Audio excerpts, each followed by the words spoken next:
Okay, we seem to be plateauing at about 260 attendees. So let's go ahead and get started. First of all, welcome to this. We've never done anything like this before. This is the first Zoom webinar that we think anyone at Bemidji State University and NTC at least have run. Cabinet has certainly never tried anything like this. So thank you very much for being here with us this morning.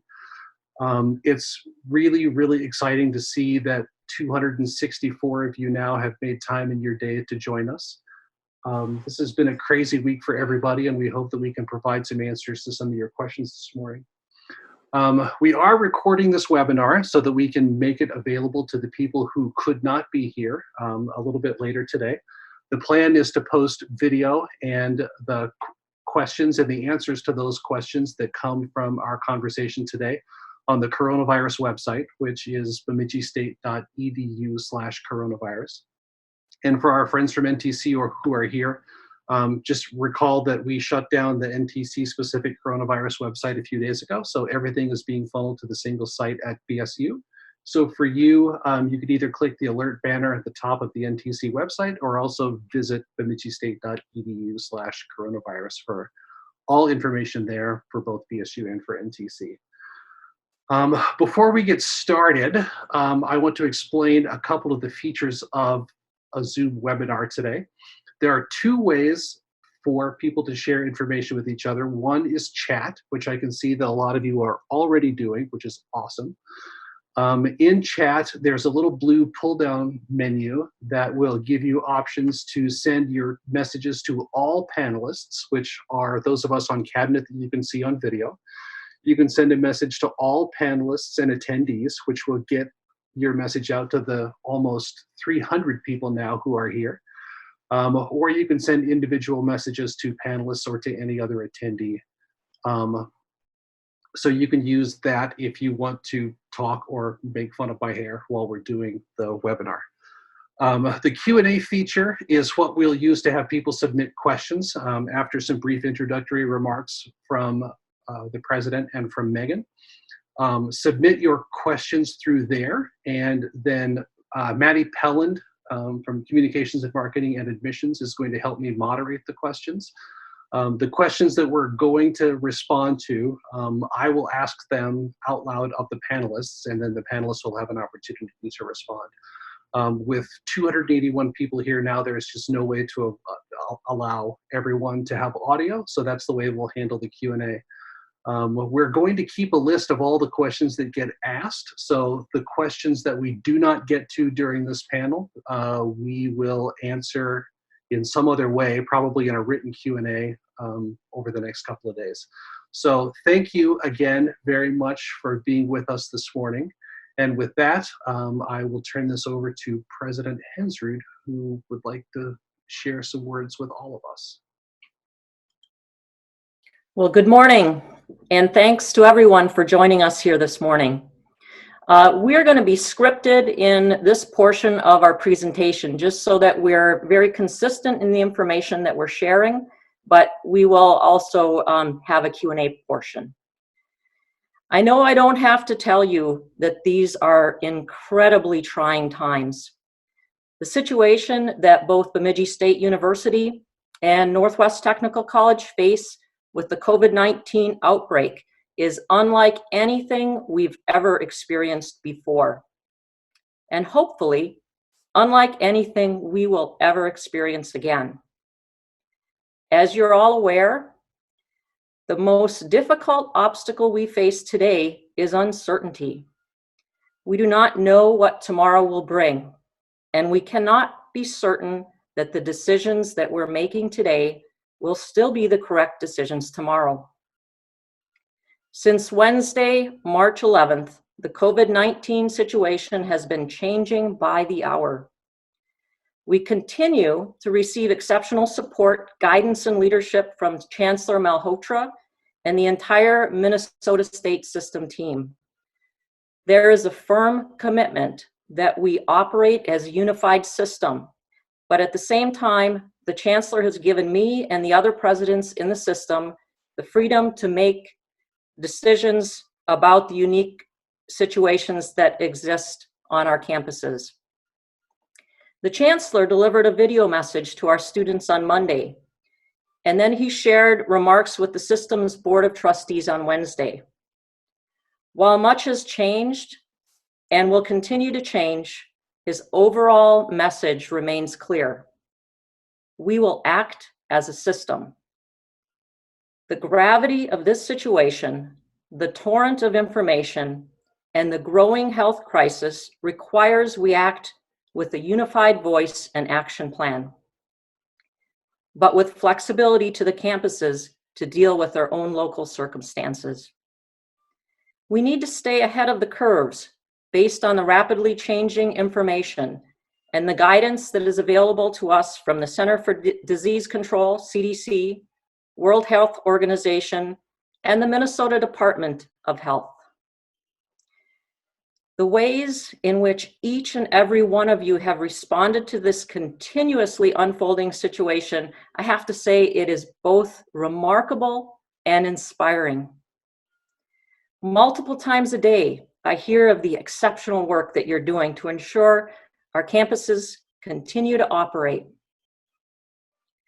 While everyone on our campus, on both campuses, are deserving of praise, I want to take this opportunity to give a special thanks to our information technology services staff. We were given a challenge to move hundreds of courses online in as many as possible in a 2-week period. And this placed a tremendous responsibility on those who provide, support, and maintain our technology and our IT infrastructure. And they have responded brilliantly. Thank you for the tremendous work that you have done as well, and that you'll continue to do. What we're trying to accomplish over the next coming weeks and months would simply not be possible without you. With your support and guidance, I know our campuses are in the best possible hands. I want to also thank our faculty at both BSU and NTC, and to our Teaching and Learning Center. You are the key to our students completing the spring semester successfully. Thank you for your very hard work. Now I'd like to talk to you about our path forward. The Chancellor has given us 2 absolute priorities on which we will focus all of our work in the coming weeks. Priority 1, to safeguard the health, safety, and welfare of our faculty, staff, and students. Priority 2, to enable our students to complete the spring semester and progress toward their educational goals. I have to tell you, other work that you were focused on prior to March 11th is no longer a priority. While it's very inspiring to see so many of you that are putting in tremendous hours and developing incredibly creative solutions to continue things that have been your jobs, there must be a realization that all of our jobs have changed. Every effort we make until the end of the semester must be focused on these 2 priorities: health and safety, and ensuring our students complete their spring semesters. I'll say it again, our jobs were not the same as they were on March 10th. The work we do must change to adjust to our new reality. I'm very confident that we are taking the appropriate actions to help us move our campuses forward during this health crisis, which I know is extremely challenging for each of you, both personally and professionally.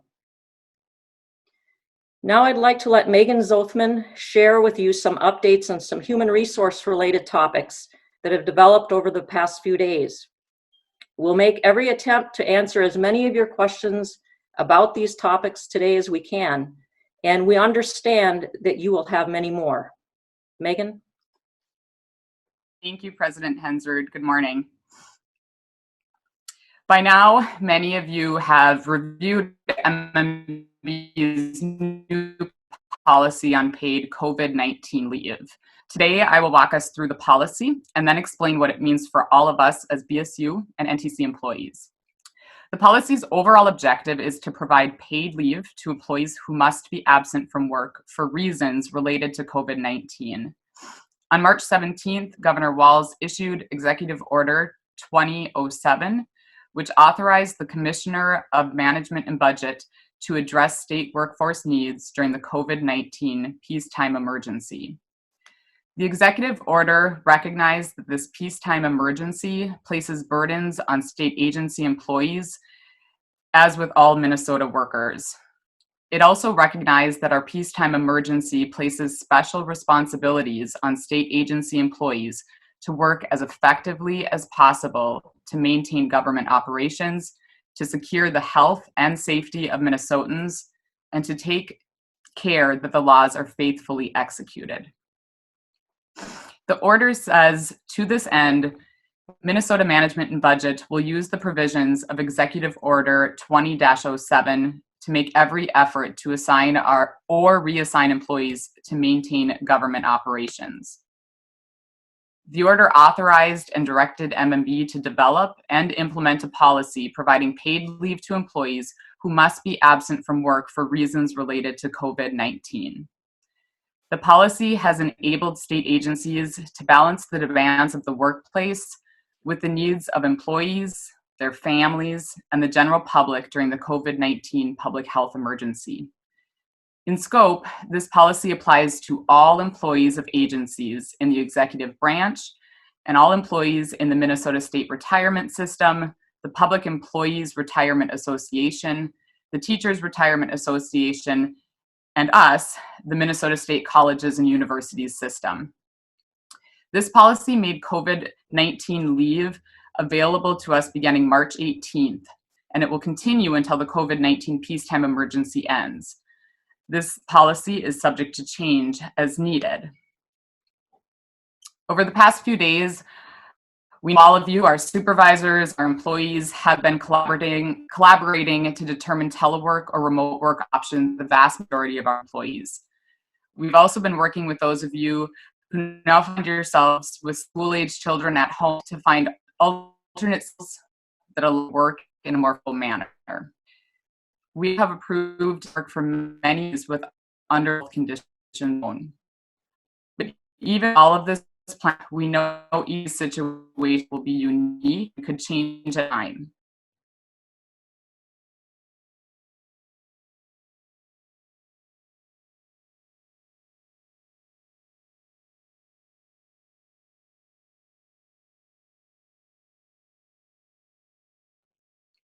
This new policy will help to support our needs while ensuring each of you maintain your pay and benefits. In this peacetime emergency, our supervisors and lead team will be asking all of you to be as flexible as possible so that we continue to ensure your health and safety,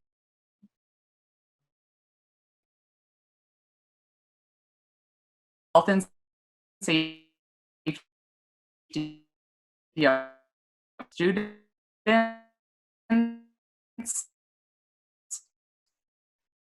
while we do the work necessary to ensure our students to complete this semester at the end. My guess is, know if it's right for that all of you have consistent access directly with Carol Hess to implement. Carol has already been able to work through this with a number of our employees successfully and will continue to do so. Please note, we understand Carol can't do it all, and to avoid a bottleneck in the process, Carol has support from the entire HR team who are also versed on this new policy. Within the policy, there are 4 categories of leave: school closure leave, health leave, distance leave, and agency closure leave. As HR works with employees and supervisors, there's a few key questions we will start with. Can the employee work remotely? Can they do that during their regular hours or alternate hours?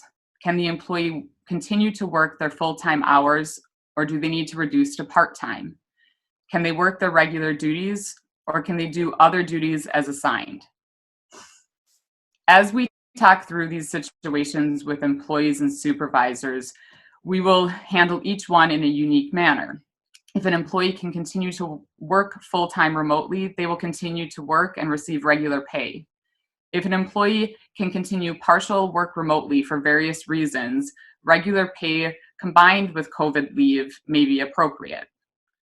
If employees cannot work remotely with alternate hours or reduced schedule, we may have some situations where full COVID leave is accessible. We continue to learn more from our system and state leaders hour by hour. We do not have all the answers at this time, most specifically related to redeployment of state employees. As we learn more, we will be communicating this to the campus.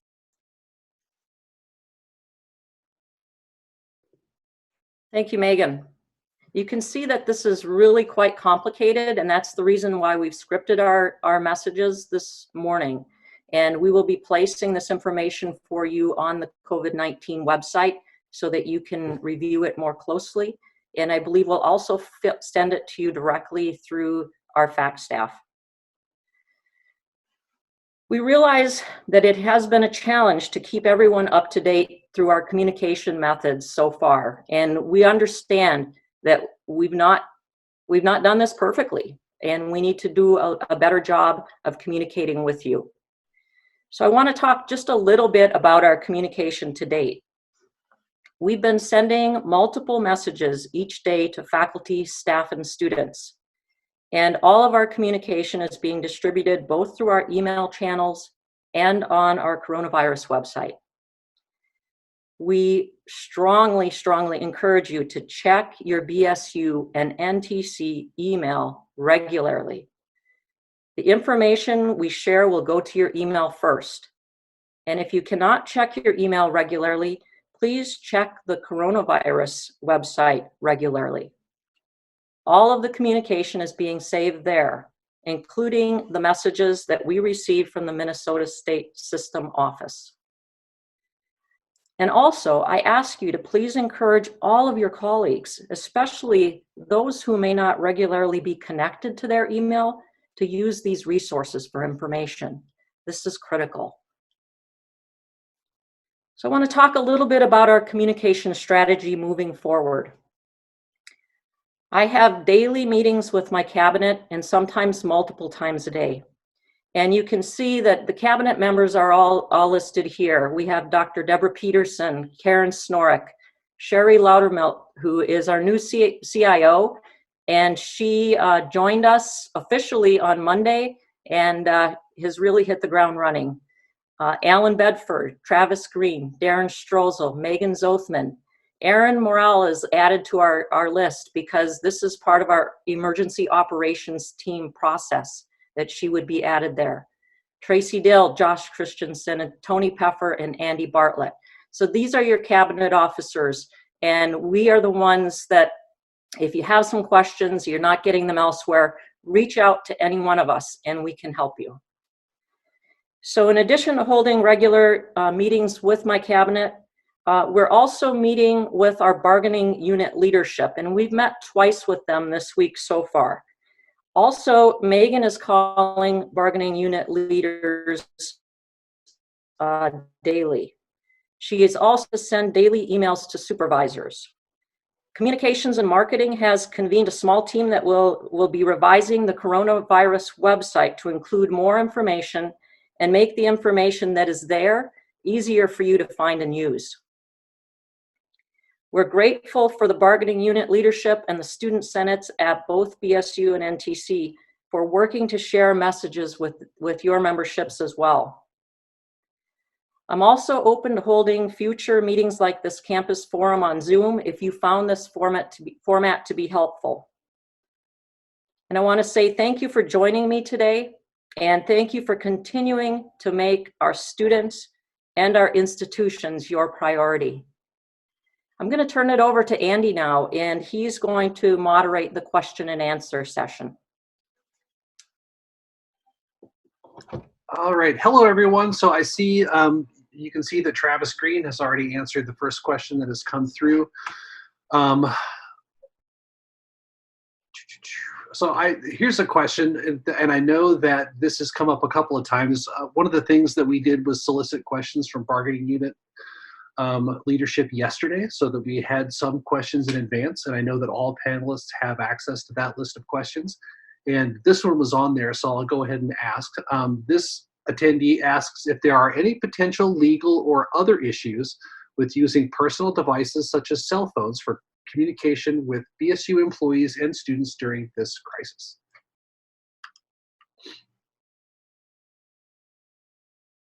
I don't know, Sherry, if you want to take that one. Certainly, I can try.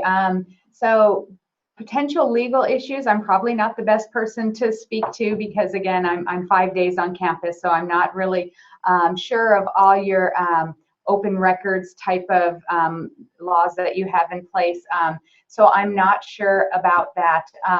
I would say on our end, the one biggest concern that we're seeing is people are having concerns about using personal devices and getting their cell phone numbers out there to students and stuff. We've talked about the ability to do *67 to mask where numbers are coming from and using that sort of thing.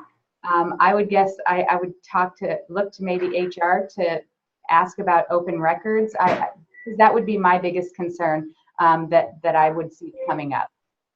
If we're using this for work purposes, does that then make your entire phone open to open records? So I'll jump in to help out Sherry and say we don't have full answer on some of these components where we're operating a little bit outside of our normal telework policy. The state does have a telework policy, which includes a pretty comprehensive telework agreement between the agency and the employee. We are working with our system partners and MMB and have a ad hoc telework document that we will start distributing to all of our employees and supervisors in telework situations that will address this more to the point. We have been asked at this time to allow our supervisors and employees into a position where they can work from home and begin that with these details coming next week. So we know that there's a lot of questions related to private data, whether that's student or employee focused. Okay, so we have a lot of questions that are coming in through the chat function. If those of you who have questions can instead submit those using the Q&A feature, that will help those of us who are moderating the questions only have to watch in one spot.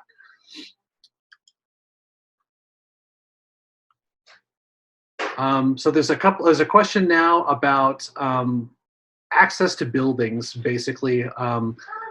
What happens if someone who is in Benson needs to get into deputy, or if there's someone who needs to get supplies out of their offices? What are the best processes to follow? Andy, I can answer that question. This is Karen. Currently, we are keeping the tunnels open between, I believe, 8 and 4 p.m. daily, Monday through Friday, until March 30th. We'll give further notice after that.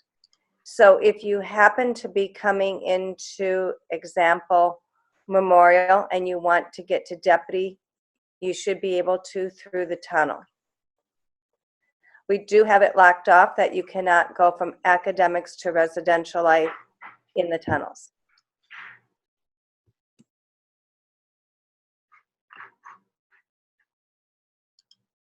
Okay, so here is a question.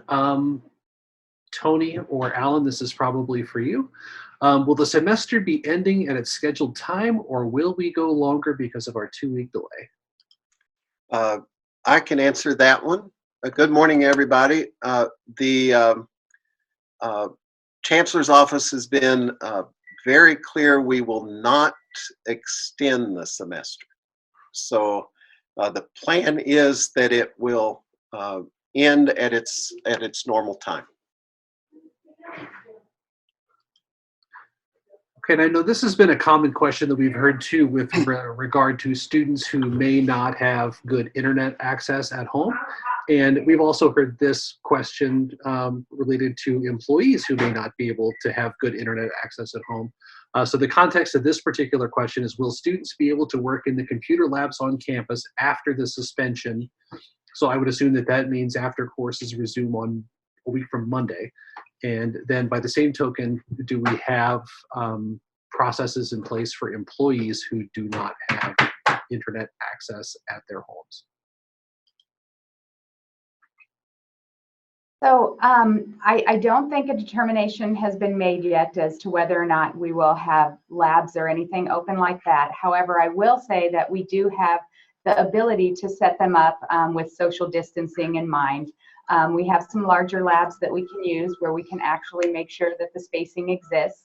We would not have staff on site for assistance. They would, however, be available via phone or email if someone did need assistance. And then we would work to actually come in and try and disinfect and clean up the systems on a regular basis, off hours when the labs weren't available, so that we didn't have staff in there at the same time anyone using them were, and as cleaning supplies allow. I can jump in here to answer the portion related to employees who may not have these particular accesses at home. We have those employees, again, work supervisor in HR. We know we have a couple situations right now where employees will continue to come to work because their home isn't set up, but we are working on how quickly we can get their home set up in those telework situations. With that said, and understanding that we do have paid COVID leave, that's another part of the conversation because we understand some employees may not be able to come into work. And then we will work creatively with those individuals to see what telework options we have that may be feasible without internet access or without particular phone access. So these are all really unique situations, and we encourage employees to work directly with HR and their supervisor. We are trying to be as flexible as possible.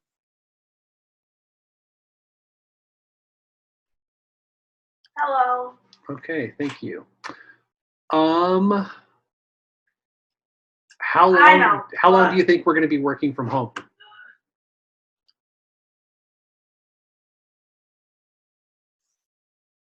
Are you waiting for HR to answer that question?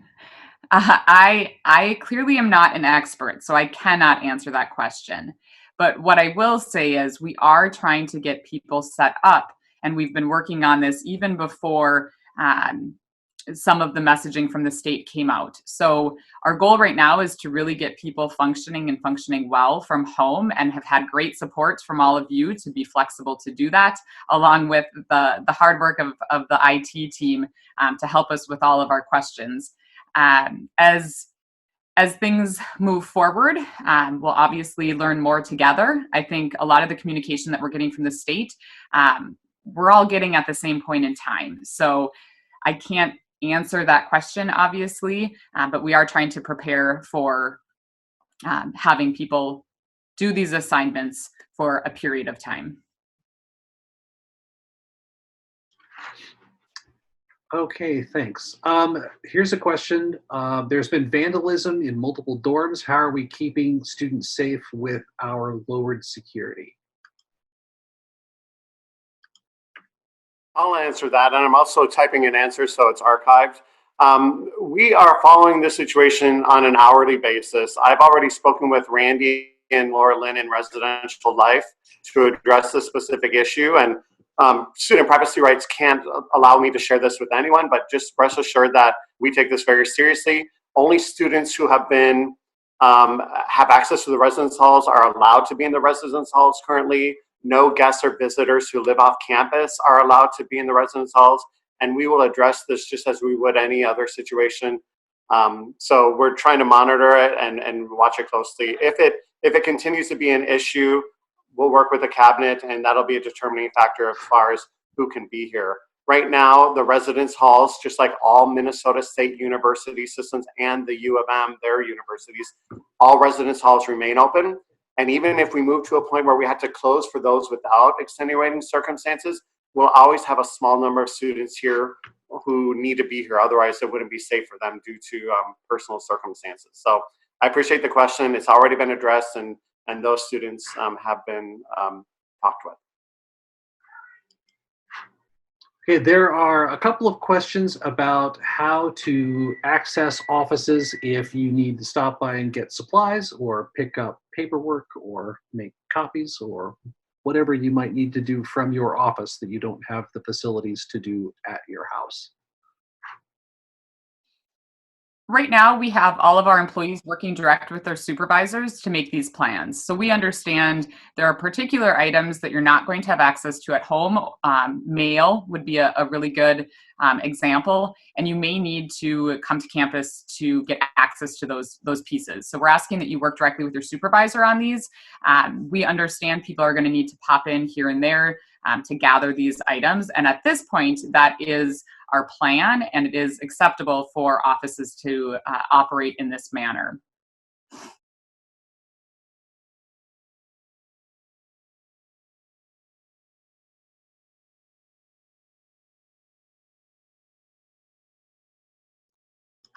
Will student employees and work, and I know this is a question that a lot of people have, so will student employees and work study continue to be paid for the remainder of the semester? I can answer that question. We are working with the system office on this question, and as soon as we know the answer, we will be sending out information. So again, please watch your emails and please work with your work study students. Okay, I know one of the questions that came in from the bargaining units yesterday was related to software access for students who have need for customized software.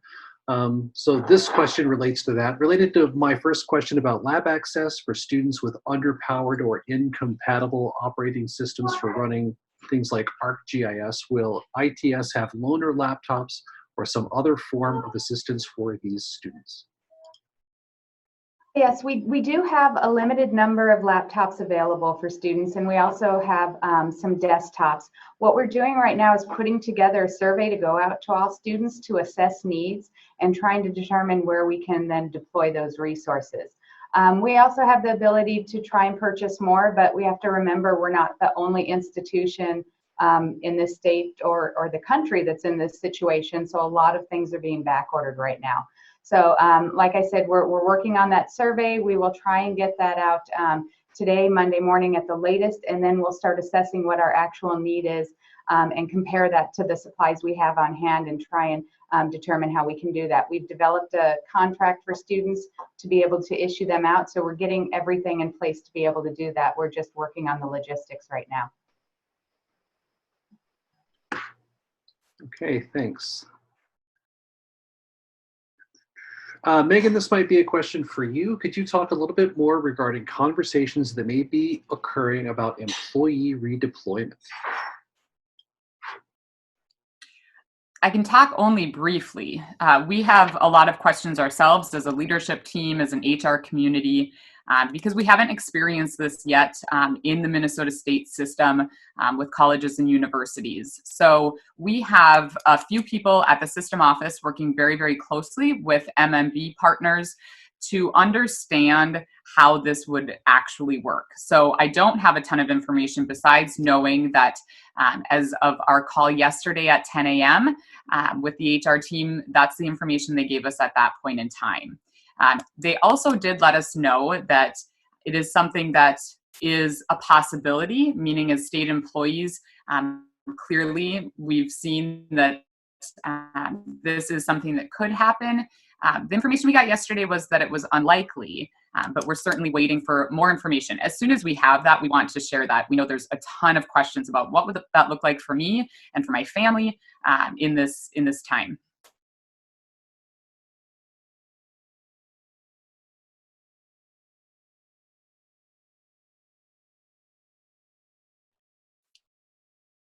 You're muted, Andy. This might be a question for you also then.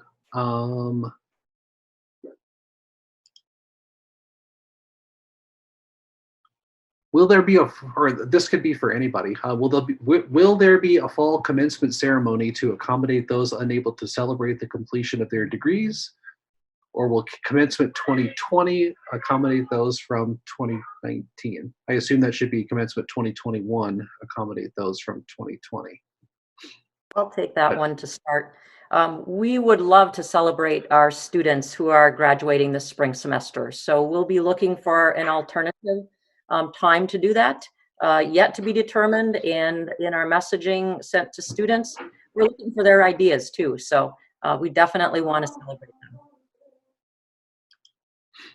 Okay, what is the expectation of offices that offer student services once classes resume? Are we expected to maintain an on-campus presence?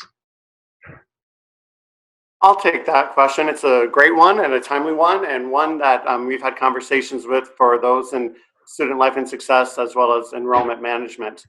To the extent possible, staff, faculty are encouraged to work from home remotely, but as Chancellor Malholtra's guidance suggested, there may be times where some of us may need to come to campus on a limited basis.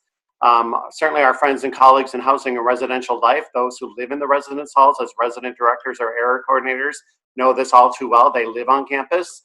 But we've been working with our colleagues. So with student health and counseling, we are looking at HIPAA compliant telemedicine and counseling policies. We might be open on a limited basis for anything that's not related to COVID. We'll refer that to Sanford, and that's consistent with all of our Minnesota State University peers. But I've been working with Zach and others in the Advising Success Center to do things remotely, proctoring. Margie and her career and career services will be coaching and doing resume critiques online.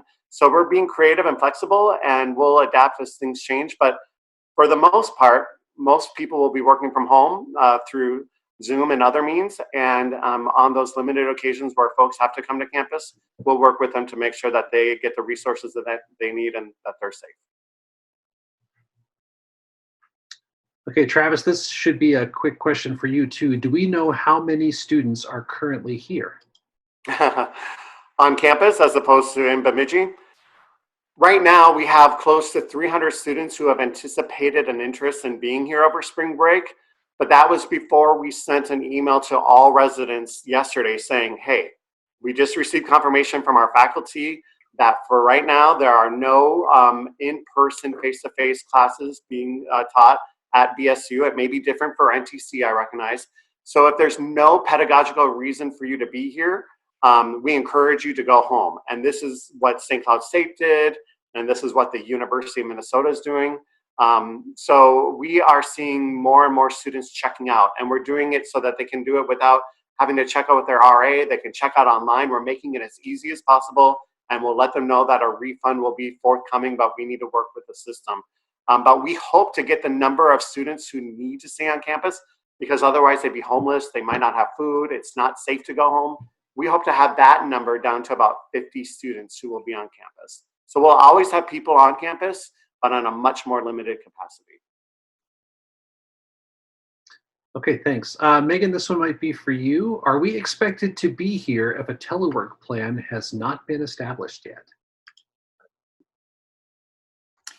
So we would like employees with their supervisors to handle this similar to how you would handle any other reason if you're not going to be at work. So if you have a reason and you're not yet sure, does this qualify for COVID leave? Is this sick leave? Is it leave at all? What options do I have? We would still ask that employees and supervisors have their normal communication. So if I need to pick up the phone and call my supervisor and say, I need to figure out my leave options, I can't come in today, we are prioritizing those up the list, obviously, as quickly as possible to get those sorted out for those employees and supervisors to understand those. So we understand the leave, COVID leave policy went into effect on Wednesday. We didn't even have information really explained to us until the following day. So we would ask employees to at least communicate with their supervisors, but then that would be where we want to have a conversation with supervisor, employee, and HR to look at a bit more of the long term. Okay, so there are two questions in the Q&A that are related, so I'll kind of ask them together. And this is whether we are aware of additional resources that we might be able to point students to for food or housing insecurity given reduced hours for Wally's or for students who may need Sure, help with and food I'll or take residency. this, and I don't know, Andy, if we can record the answer live or if I'll type it later, but we do have a food pantry that is currently in Hobson Memorial Union right next to the info desk where Barb Butler is working.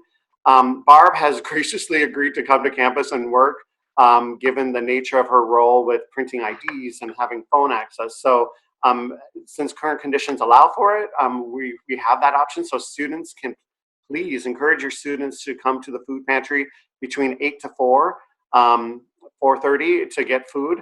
And also, if any student needs help and assistance, I can help with random acts of kindness grants through the foundation. So thanks to Josh and his crew.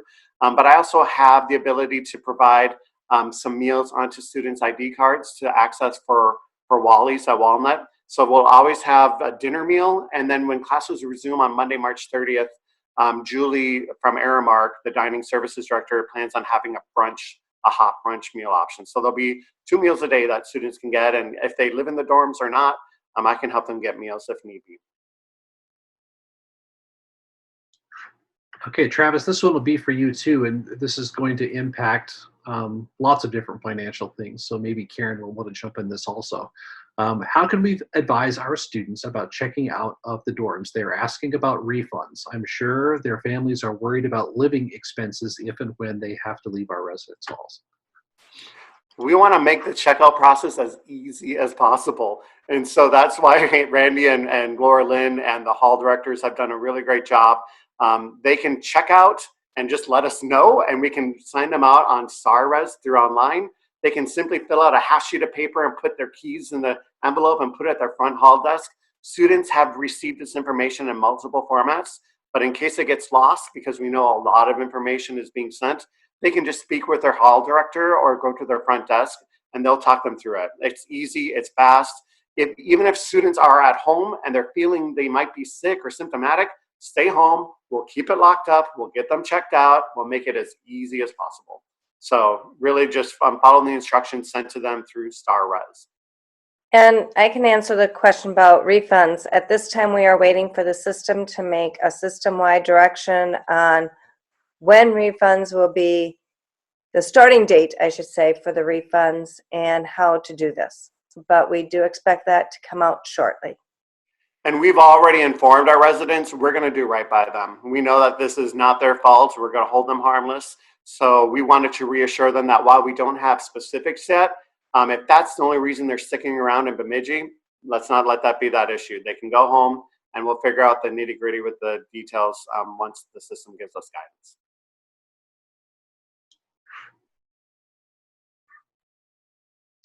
Okay, Tony and Alan, this one might be for you. What are the repercussions of this situation on PDP, PDR processes and timelines for faculty tenure? I was just typing a response. The IFO has asked the administration to maintain all timelines. And so for tenure and promotion, today marks the point at which review and recommendations shift to me. And I intend to complete all reviews and recommendations on time unless I get sick, which is, of course, possible. But if a faculty member needs an extension for submitting documents, just contact me and let me know. And I'll certainly grant that. PDP, PDR process, the deans are completing those reviews now, and I think intend to finish that on schedule. Okay. A couple of questions on staffing, so I will just ask these together. There are a couple of questions about the availability of IT staff to help with issues related to working remotely, and there's a question about whether full-time public safety employees will be available on campus 24/7, or whether they will be relying on student workers. I can answer on the IT side. We are not going to be on campus working. We are going to be doing telework. However, we are looking at least for the next 2 weeks to extend our hours. We're tentatively, looking at 7 a.m. to 9 p.m. Monday through Friday. We're just trying to finish up all of the scheduling to put that in place. And we will have people answering the phones. If they aren't able to get to it right away, they will be getting that voicemail via email and should be responding back to people within 2 working hours, just depending on volume.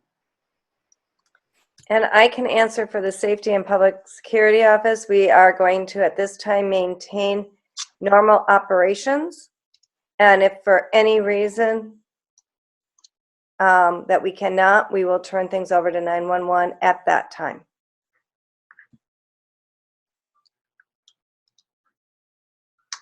Okay, how will online courses affect visa status for our international students? I know the answer.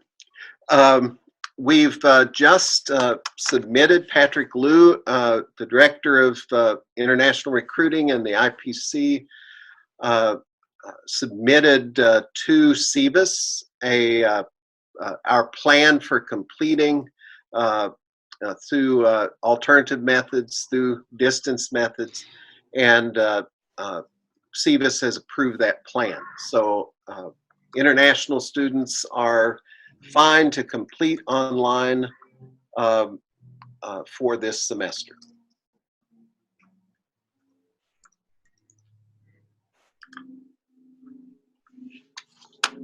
Okay. So a couple of questions maybe for Josh. My alma mater has started a COVID-19 fundraising through their foundation to help the most vulnerable in our community. Is it a possibility for BSU to do this?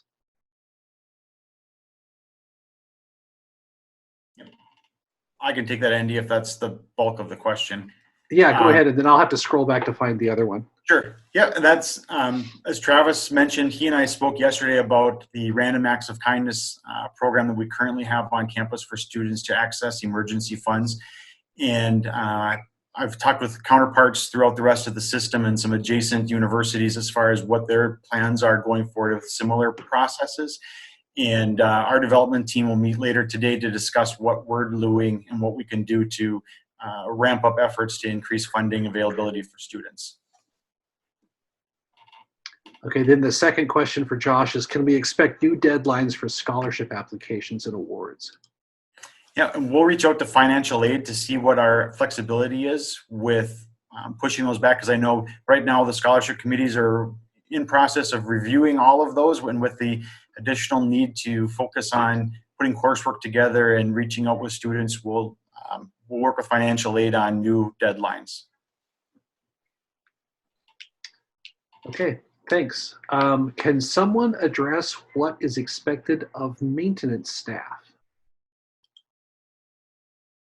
I can jump in here. So we have gone through various variations of what our plans are for telework options, what employees we expect to remain on campus, and those conversations continue. As of the information we received from our system HR partners yesterday, and so this is just shifting to a conversation with cabinet leaders and those within their areas, we are making some adjustments to our original plans. Original plans were to get as many individuals who could do their normal work off campus, get those people off campus, so that those jobs who must be completed on campus could continue to come to work. We know now that we will be looking at some creative and alternate options and assignments for some employees whose jobs are on campus, but they are not high priority at this point in time. So when we look to see, does this position help our students complete their semester, and does it contribute to the health and safety of our students and employees, we're really going to be focused on those areas. So we know that there are many employees right now who have plans to continue to come in to work on campus, maybe work on special projects, things like that.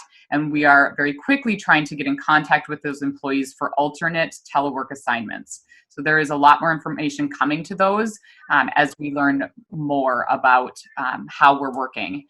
We have heard as well, I'll note, a lot of flexibility from our employees who maybe do say, some maintenance work. They might not do it in areas that are of high need right now, and they've offered their flexibility to say, if a GMW in the residential area cannot come to work, I'll step in. And those are the types of work together situations and creative work that we're looking for. So there will be much more information coming to those employees affected. Okay, then there were two questions about what the process would be for campus employees to help restock the food pantry if and when its supply starts to get low. Okay, repeat the question because I was typing to Barb. It was about food pantry and how to restock. Yes, whether there will be procedures for faculty and staff to contribute to the food pantry, and if there would be some sort of notification if stock gets low. We would love it. I'll work with Nina and others who have been taking the lead on this. So shout out to Nina Johnson. We would welcome this, and now more than ever, right? Students are needing it, and those who are the most vulnerable often need the most help, which is why we will make a commitment to our students who are housing or food insecure that they'll have a place on campus. So if faculty or staff have food that they want to contribute to the buckets of love or care packages, I forget the specific name, just send me an email, travis.green, Green, at Bemidji State, or Nina Johnson, and we'll make sure the food gets sent out. We've been working closely with the United Way, and so we'll continue to partner with them. And should we get to the point where we need to close down Hobson Memorial, we'll figure out how to use the residence halls, and I'll work with Randy and Laurland to make sure that students, whether they live on campus or off, have access to that. Great, thanks. Here, I like this question. Where do we find good advice on ergonomics and healthy use of our home teleworking setups? Are there additional accommodations, proper desks, chairs, etc., available for us to use? So I can answer the first part of that on ergonomics. I will get some resources available to Andy to get up on the BSU coronavirus webpage. So we have information up there on working from home, since we have a lot of people doing that now. There are definitely some ergonomic issues that I will work on getting addressed. I'll jump in here as well. Deb and I have talked a bit about this as we've gone through our conversations. We know we're really focused on that IT equipment to get people home, but we also know that there are some needs, especially through our ADA accommodation process, where individuals will have some needs now that they're working in their homes. So we will put some additional communication out on the COVID website as well. Otherwise, you can contact myself or Deb on this team, and we'll distribute that to individuals on our teams if you have those particular questions. And we know people will. I'm sitting on my floor right now, which is an interesting office setup right now. So get those to us, and we'll help you out with those. Okay, employees who are still working on campus have been told that they can't order any more supplies. How will they be able to keep cleaning and sanitizing when they run out of supplies in their areas? I'm not quite sure where that message has come from, but as far as our GMWs, we do have the central receiving area. We have asked them to go through their supply closets and use their supplies up before asking for more, so that we can focus our supplies on the areas that will really need to be used first. For example, if we have students in residential life, but we don't have anybody coming into deputy, for example, so that we can make sure the needed supplies are getting to the area where people are coming in every day. I'm not sure about the other supplies that people might be talking about. But again, if you have questions, please let me know.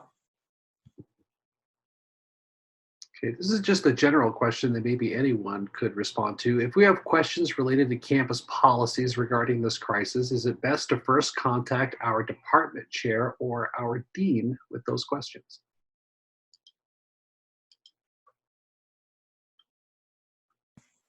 I would suggest that you could contact them. An email is very simple, so include your cabinet member. Well, them being probably the dean would be my guess. to start with. And I imagine these are policies about the current situation, not standing policies.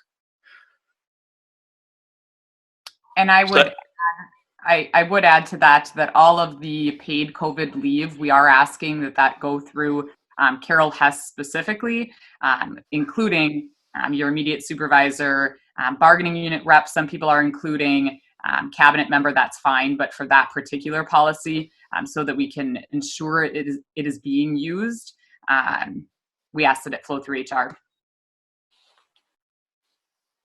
And Okay, I'll jump in here as well. go ahead, Deb. Yep. And certainly my office is still open in the sense that we are taking complaints, if you need to file a complaint. So feel free to do that, but you can do so electronically. And if you need help doing that, certainly just contact me by email and I can walk you through that.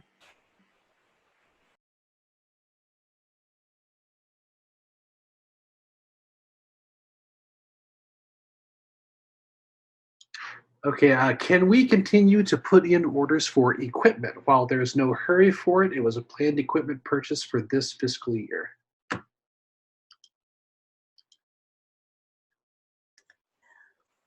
The answer is yes and no. We'd like to know what type of equipment it is, where it's coming from. Does it need any installation? Does it need delivery? So this would be on a one-on-one case.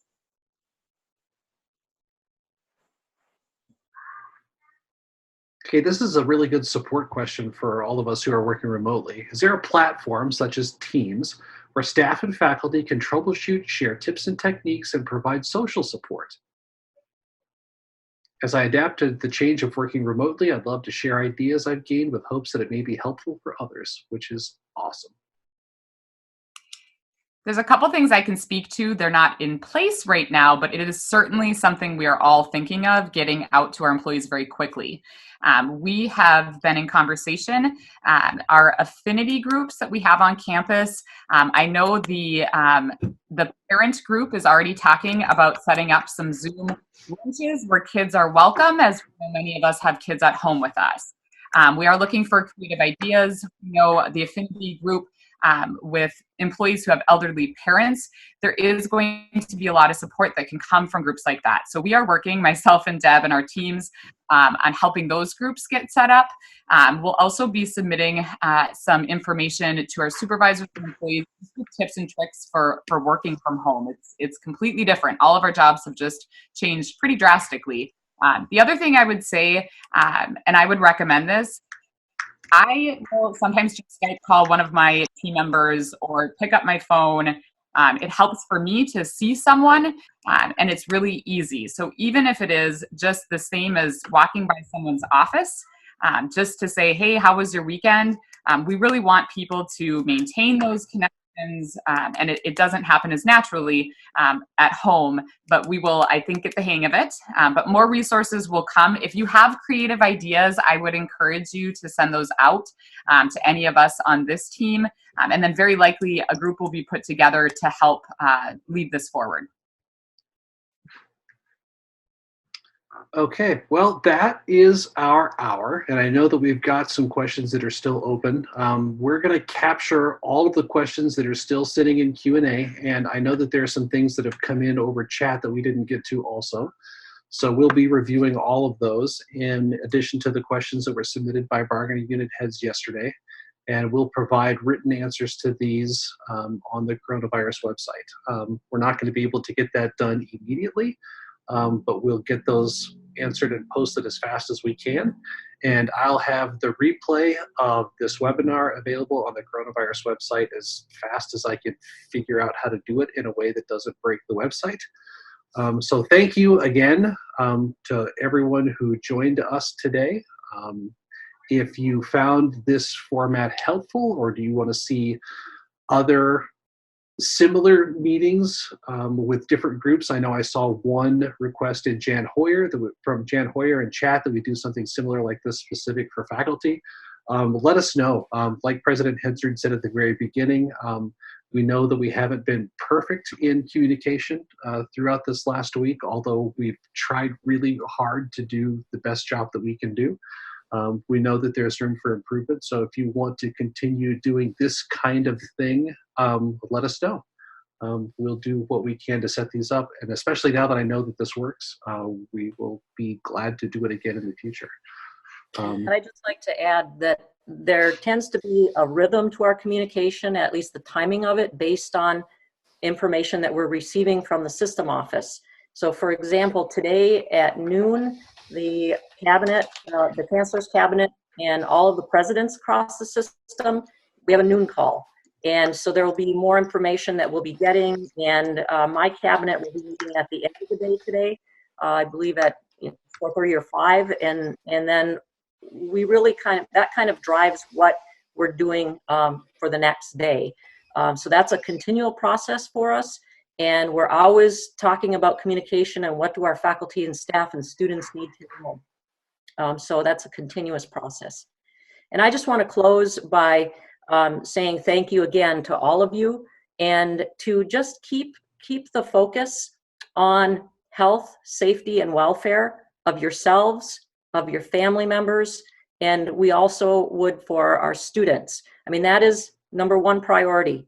Number two, we're working to complete the semester, and there are a lot of things that we don't know yet at this time. As soon as we do know, we will continue to communicate them. But if you have questions, just ask them. Ask them of any of us via email, or ask your supervisor, or ask any of the deans as well, or any other administrators. And if we don't have the answers right away, we'll tell you, but we'll certainly see what we can do to move it up the line and to the system office if it's something that needs to come from them. But I just want to say thanks again. We're going to make it through this. It's going to be a challenging time for all of us, but we are going to be stronger when we emerge on the other side. And so I just want to say thank you, and just keep moving forward. And reaching out to your family members and to your friends as well, and giving them the support that they need. You all take care. Thanks, everybody. Take care. And now I bring you a song from the High School Musical soundtrack.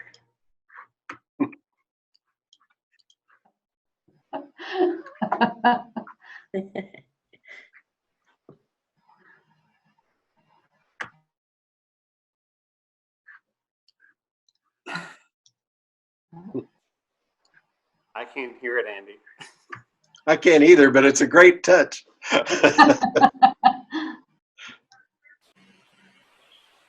I can see the bars. I thought this would work. Don't you know the lyrics, Travis? Can't you just sing it? And Folks, they're still on, so I'm going to log off. bye, everybody. Bye.